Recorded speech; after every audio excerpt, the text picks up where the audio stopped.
Hi everyone, I am Mikaela Maxine, your tour guide for this trip. But first, let me discuss the meaning of cells. Cells are the basic building blocks of all living things. The human body is composed of trillions of cells. They provide structure for the body, take in nutrients from food, convert those nutrients into the energy, and carry out specialized functions. There are two primary types of cells, eukaryotic and prokaryotic cells. As we all know, cell is the basic structural and functional unit of life. All organisms from bacteria to us humans are made of cells. A cell uses various materials and produces many products like a factory. In a factory, there are different sections. Organelles can be compared to a different sections of a factory. And now, we welcome you in our factory. But before we can enter, we can see the main gate of this building. We can compare these doors to the cell membrane. The main function of these two is they screen the substances that goes in and out of the cell. They are also the one who protects the cells and the company to the intruders. In the middle part of the company, we can see the headquarters of the factory.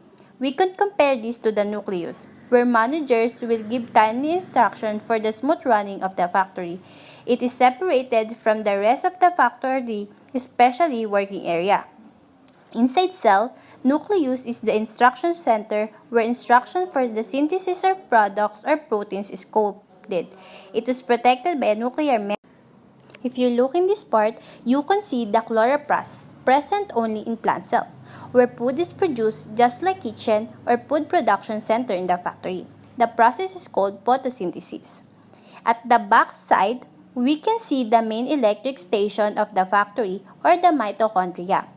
It is the powerhouse of the cell, providing energy for all cell activities.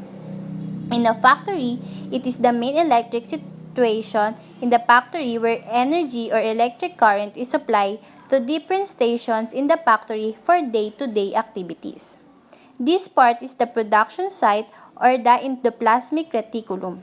It is the immediate site to the headquarters where the products are produced. Products are to modified or polished before release.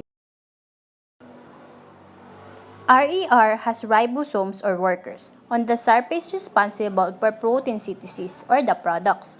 This part is the sorting part of the factory or the Golgi apparatus, where proteins are chemically tagged to reach the correct location. In factory, it is the site where products are classified and addressed.